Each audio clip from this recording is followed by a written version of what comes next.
Hello, lovelies, and welcome. Put this in so you can hear me better. I hope all of you are doing well today.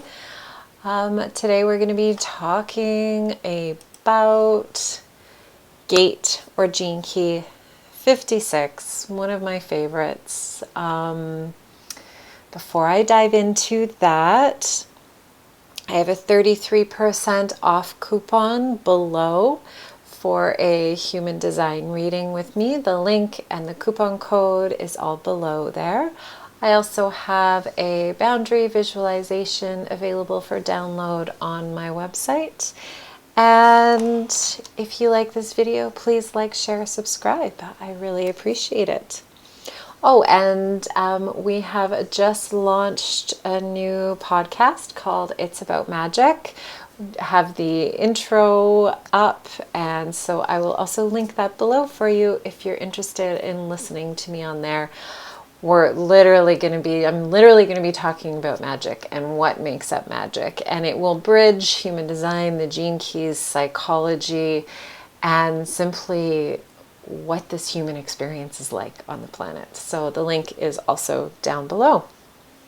All right, gate 56, we are transiting it July 19th to the 24th. This one is near and dear to me. It's in my unconscious north node, and I definitely feel this. So on the human design side, Gate 56 is in the throat, and it connects to the ajna via gate 11.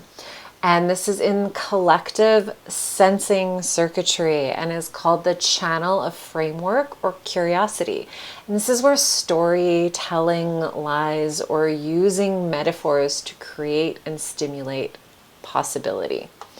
The quantum human design name for this gate is expansion, and the traditional name is the storyteller. So this transit right now is highlighting the energy to learn how to share stories with the right people at the right time in order to lend expansion to other people's experiences and existences. On the shadow side, we can see this gate playing out with getting stuck in limiting stories and narratives. I know this shadow very well. Even though we're aware that it's a limiting story or narrative, we continue to repeat that and play it out. And it can also, on the shadow side, these stories contract and deplete our energy. I have some personal narratives that I tell that totally suck my energy. They drain me right out. But when I can shift my stories, it's amazing how much energy can get filled up in my own being, and then that becomes contagious. So on the fullest expression of this, it's about using this ability to tell beautiful, inspiring stories that create expansive thinking in others to stimulate powerful emotional energy that simply allows us to become more powerful creators. It's exciting. I love this gate. I love it. And it's all about activating that throat, right? It's all about, this whole time of year is very much about using the throat, which I'm going to share with you now. One of the ways that you can, if you have a hard time with your voice, and I did for years, for most of my life until I began practicing yoga. And when I started practicing yoga, we would do the chants, the opening chants, opening invocations. And through that, we would chant Om. And then as I went further in my yoga education, I started learning Sanskrit chanting. And there was something about the Sanskrit chanting that I loved. I didn't know what it was. I didn't know why I loved it so much. The Sanskrit language is absolutely beautiful.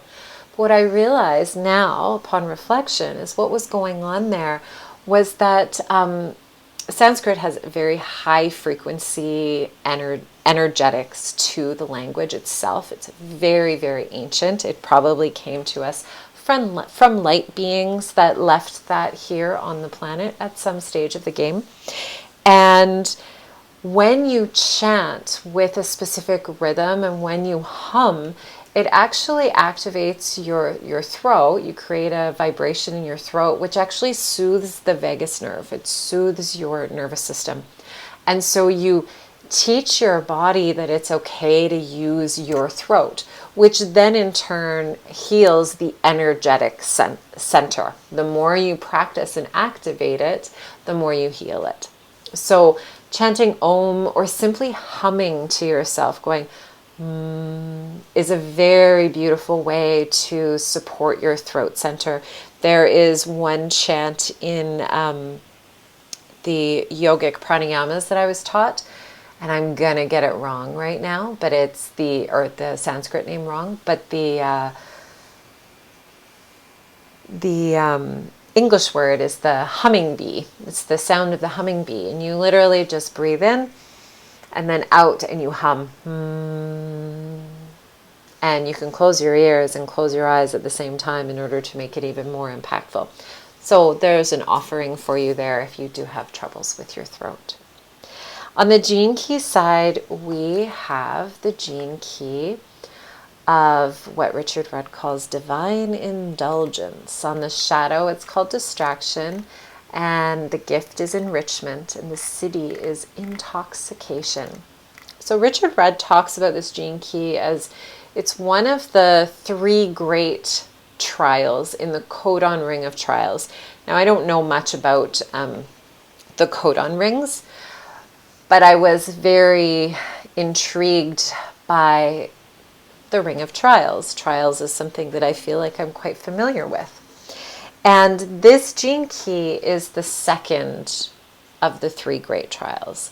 And what this trial is it brings us through this experience so that we can see there is an illusion that plays out that maintains our separateness through the illusion of our individuality, and it maintains this illusion by distracting us through our senses. So through sight and sound and smell and touch. And this cultivates an addiction to the external world. So the trial, on the other side of the trial, would be to see how we are all connected. But the illusion of this is that we're separate. On the shadow side, we find the shadow of distraction. And this is all based on survival, as all of the shadows are, fear, based in survival mode. And this distraction is what it happens through our senses, right? Through what takes things that take us outside of ourselves. And so where we're focusing on things like bills, mortgages, the news, what the government's doing, what your neighbor is doing, what might happen to your car. And this focus outside of ourselves where we are in survival mode restricts our own personal and collective evolution. And that distraction becomes an obsession. I mean, you just think about these things, right? These become obsessions, and they are absolute distraction. What'd that person say about this? What'd this person do about that? And what happens in that place is we become overstimulated, or we're so overstimulated that I think what also occurs is we become understimulated. We don't know how to actually connect. We don't know how to wake up our inner souls. And through this, we become victims to what other people think about. We're no longer focusing on self. We're going, what's that person have to say about that? What's that person have to say about that? So the outer distraction pulls us out of our inner world, out of our intuition, out of the higher realms and the frequencies, and it blames the outside world for what we experience. Oh, I'm feeling this way because this happened out there. And this kicks us into a victim frequency pattern, right? Where there's a victim, there's a perpetrator, and someone needs to save me, a rescuer. The inner distraction is less common, but it's a place where we become so inwardly focused that we forget the outer world. And it's like we live in a fantasy world with little to no grounding in this present reality. And what can happen here is there's a collapsing of our spirit or a depression. Or there's and that's on this like more collapsed side.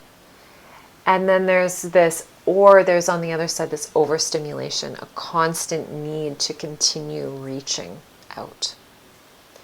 So the journey to the gift of enrichment is calling us to go within.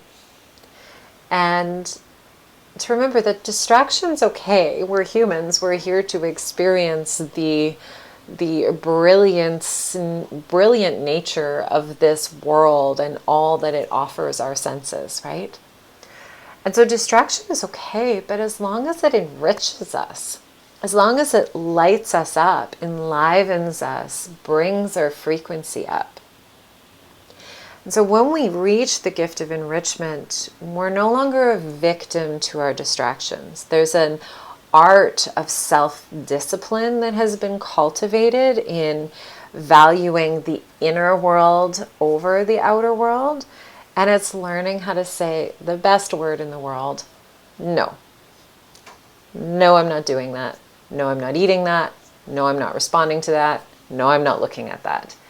And no is such a powerful word because when we use no, it actually creates space inside of us. No gives us the opportunity to kind of, it's like there's this expansion that occurs, at least this is how it feels like for me. This expansion occurs in the body, and then we gain clarity.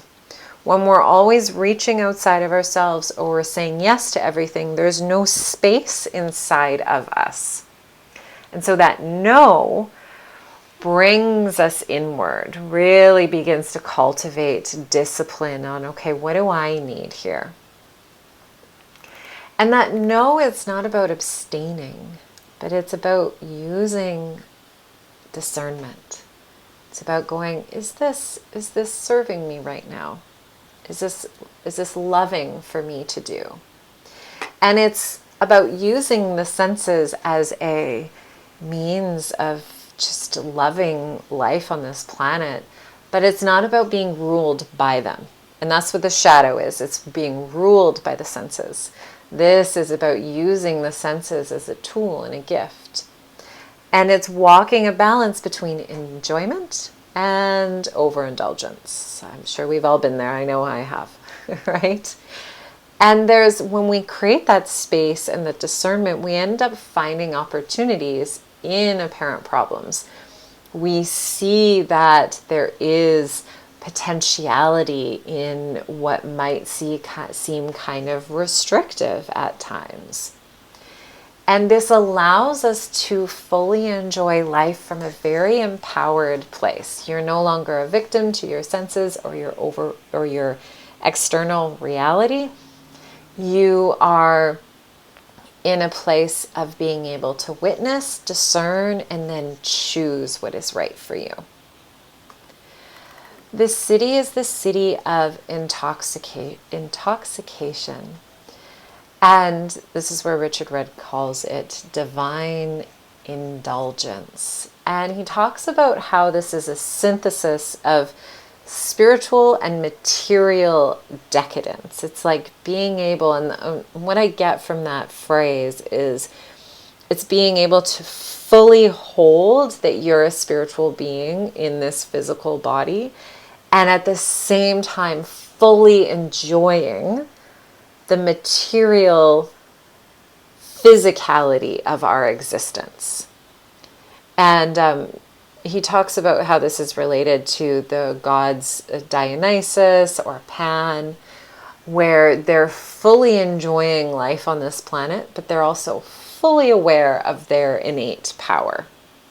And that there's no point to this existence. Like, it's kind of a big cosmic joke, which I don't know if I fully understand that yet, but I get glimpses of that sometimes. That this is like just some, like, we might as well just enjoy it. And this is what the Fae talk about a little bit. Like, we might as well just enjoy this crazy ass world and learn how to play on it. Because that's essentially what we're here for. I'm still working on that one, but I have moments of it for sure. And so the Fae say about this is that it's time to delight in the everything, to immerse yourself and shrink down into the tiniest of being, and then enlarge yourself into the largest of being.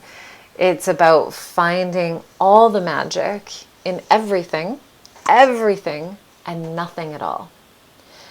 And it's about becoming one and giving yourself over to existence in order to fully experience life. You can kind of taste it when I say that. It sounds really good. So thank you so much for watching, everyone. Reminder, check the links below and have the most beautiful day.